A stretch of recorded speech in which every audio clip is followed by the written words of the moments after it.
É aconselhável, se não houver impedimento, que os recém-nascidos sejam mantidos junto às mães para que possam ser alimentados sempre que desejarem, sem um horário fixo.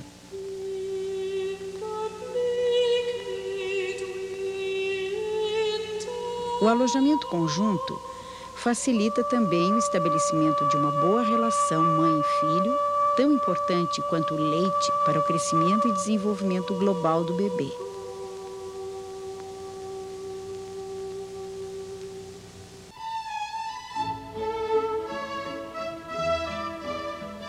Para a higiene dos seios, nada melhor do que o próprio leite materno ou água.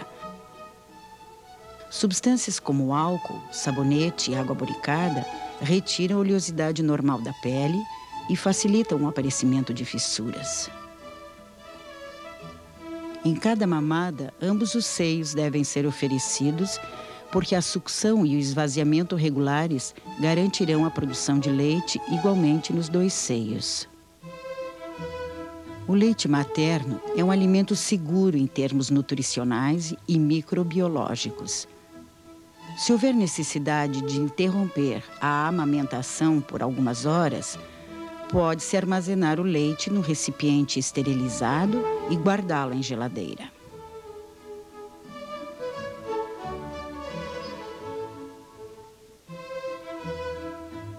O leite materno pode ser o único alimento para a maioria dos lactentes nos 6 primeiros meses de vida, não havendo necessidade de se oferecer água. O aleitamento materno exclusivo é, em geral, suficiente não somente para o crescimento, mas também para o desenvolvimento global do bebê. Desenvolvimento motor, emocional, intelectual e social. Para saber se o bebê está crescendo de forma satisfatória e se certificar de que o aleitamento materno exclusivo está sendo suficiente, acompanha-se a curva do peso no gráfico, verificando se está no canal de crescimento. Se a curva não estiver ascendente, deve-se pesquisar as causas, como doenças ou amamentação insuficiente, principalmente. Caso não se encontre uma causa justificável, deve-se acrescentar outros alimentos à dieta deste lactente. Ouvir a mãe é fundamental. Se o pediatra não maneja as dificuldades, pode acelerar uma transição desnecessária. I get the blues when it's raining. É conhecido como desmame o processo de transição do aleitamento materno exclusivo para a alimentação habitual da família. Embora o próprio termo desmame possa sugerir, não se deve entendê-lo como sendo a retirada total e abrupta do leite materno. O objetivo do desmame é a complementação gradativa da dieta do lactente quando o aleitamento materno exclusivo não for mais suficiente para suprir as demandas do seu crescimento. A redução do reflexo de expulsão, a salivação intensa, o início da erupção da dentição e o aumento da secreção da amilase pancreática são alguns sinais que sugerem que há maturidade suficiente para iniciar o desmame. Isso costuma ocorrer em torno do 6º mês de vida.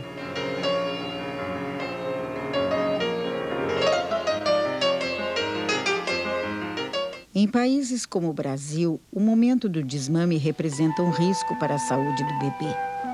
A transição do leite humano para outras formas alimentares de baixa densidade nutritiva e passíveis de contaminação favorece desnutrição e infecções. A principal intercorrência infecciosa neste momento é a diarreia. Ao iniciarmos o desmame, precisamos escolher alimentos que supram qualitativamente e quantitativamente as demandas nutricionais do bebê. A mãe deve ter o cuidado de oferecer um alimento de cada vez, para só depois combiná-los. É importante que a escolha do novo alimento leve em consideração o custo, a aceitação familiar, a safra do alimento e a simplicidade de preparo.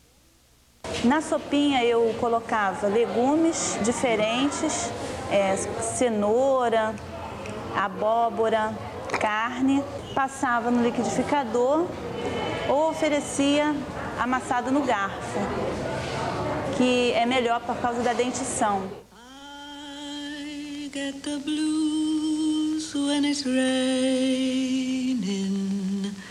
the blues I can't lose when it rains. Os principais fatores que nós devemos considerar no processo de desmame da criança são, primeiro, o valor nutritivo da dieta. A dieta deve ser rica em proteínas, calorias, sais minerais e vitaminas.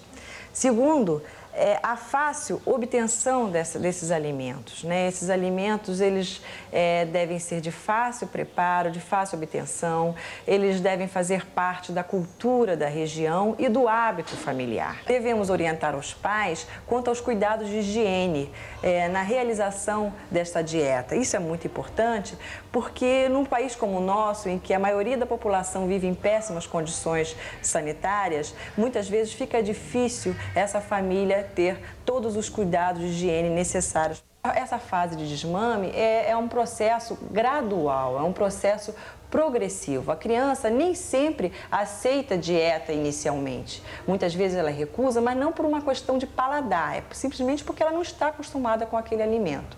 Os pais devem saber disso e ter a paciência de esperar que essa criança fique mais adaptada e sim ela aceitará toda a dieta conforme eles desejam. Para iniciar o desmame, deve-se observar juntamente com a mãe a curva de crescimento. Assim, a partir da necessidade da criança, poderá ser determinado o momento para a complementação do leite da mãe, que em geral é entre os 4 e 6 meses de idade. A preocupação mais imediata de complementação, normalmente, é energética. Desta forma, são indicados alimentos que representam fontes calóricas. Com a diminuição gradativa do volume de leite materno ingerido pelo lactente, há necessidade de introdução de outros alimentos que possam fornecer vitaminas, sais minerais e proteínas. Não deve ser esquecida a recomendação às mães quanto aos cuidados de higiene no preparo de alimentos. O uso da colher precisa ser estimulado, pois além da higiene mais simples, ela não prejudica o reflexo de sucção ao seio. No início, quando a colher toca a língua, é possível que o bebê projete a língua para fora, dando a impressão para a mãe de que está rejeitando o alimento. Isso é devido ao reflexo de expulsão que ainda está presente neste lactente e, portanto, a mãe deve ser orientada para não desistir do oferecimento daquele alimento. A consistência do alimento deve evoluir gradativamente da forma líquida para a sólida.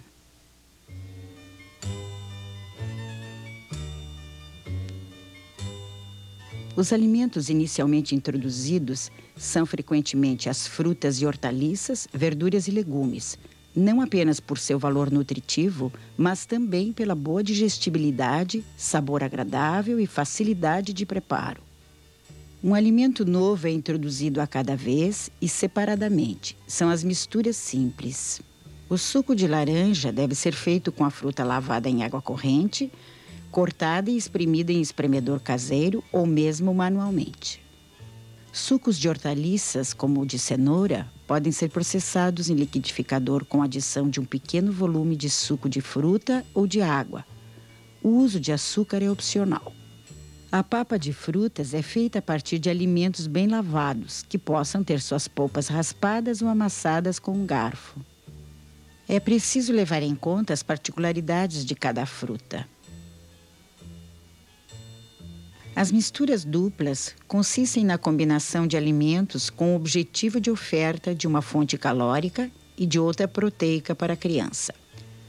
Tais misturas tornam-se mais práticas quando adaptadas à alimentação da família. No preparo das misturas deve haver o uso moderado de sal, condimentos e gorduras saturadas, somente o necessário para que elas fiquem saborosas.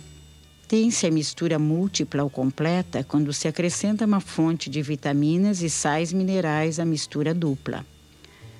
Várias combinações são possíveis entre os grupos das verduras, legumes, carnes, ovos e massas. Assim, as misturas múltiplas ou completas Contém suplementos energéticos, proteicos, vitamínicos e de sais minerais. Os legumes devem ser lavados em água corrente, descascados e levados para o cozimento junto com uma pequena porção de carne previamente refogada numa quantidade mínima de água. Após o cozimento, deve-se amassar os ingredientes com o garfo, aproveitando a água de cozimento para obter o ponto desejado, uma consistência cremosa. Depois de adaptadas as misturas múltiplas, a criança está preparada para se integrar à alimentação regular da família.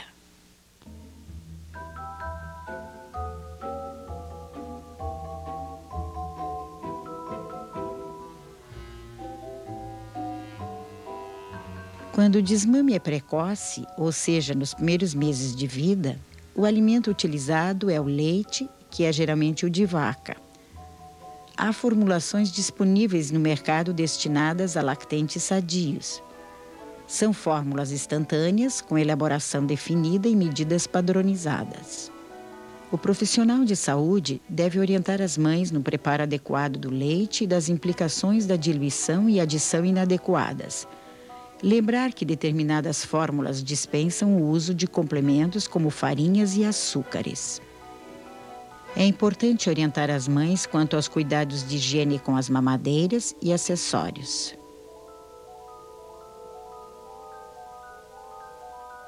Tendo em vista o alto custo das fórmulas industrializadas, pode-se utilizar a modificação caseira do leite de vaca integral in natura como alternativa a ser oferecida à criança.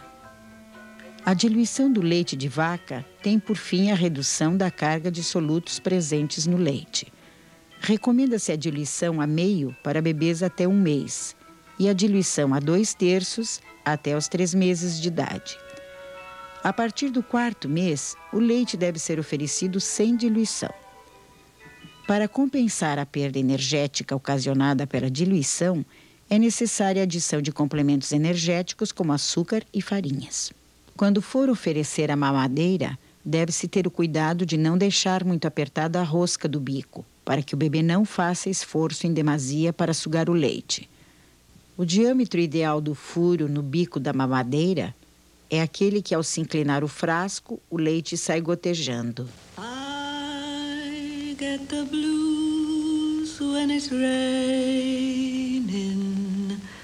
The blues I can't lose when it rains.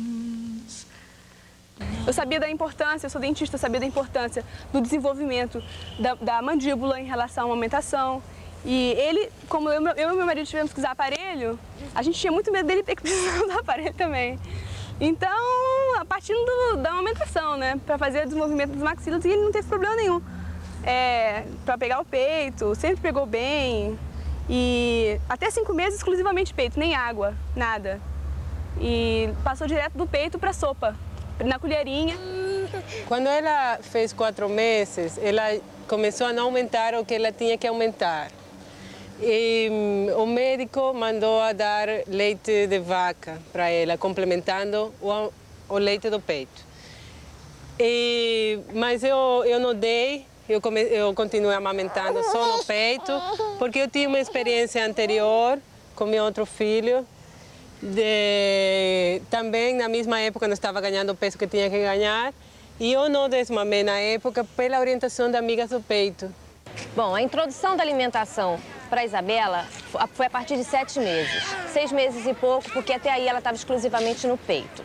A primeira introdução foram frutas, né? Eu passei algum tempo oferecendo frutas e vi que ela não gostava. Parei, voltei a insistir 1 semana depois, então ela também não gostava. E eu parei completamente. Voltei com o salgado, com aquela sopinha tradicional, batata, cenoura e chuchu, e ela comeu super bem. Então, a partir daí, já substituiu uma refeição, né, o almoço. Um tempo depois, passou a substituir o jantar, e bem mais tarde é que a fruta foi aceita com mais facilidade, porque aí ela já estava quase desmamando, e depois do desmame completo foi que ela passou a comer vitaminas de fruta, porque tudo era no copo. Nada foi na mamadeira.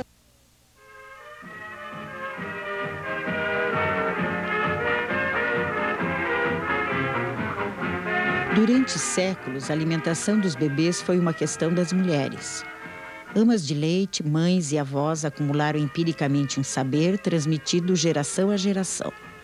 Saberes, valores e práticas tão diversas coexistem ainda hoje e se manifestam quando, no espaço da sala de consultas, abrimos o diálogo sobre como devemos alimentar o bebê.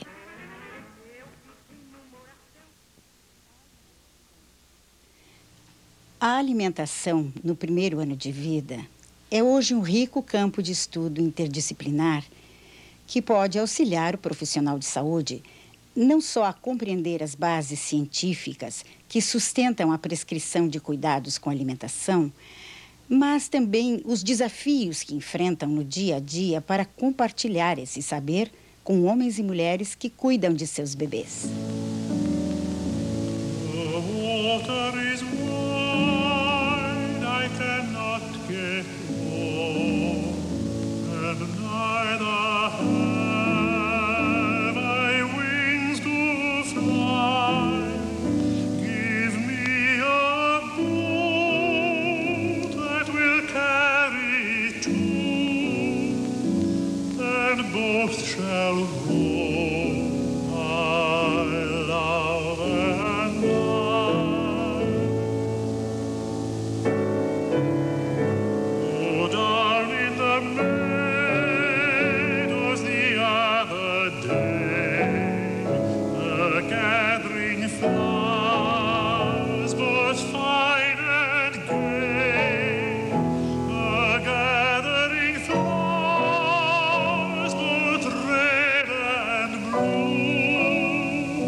Back up against some hole.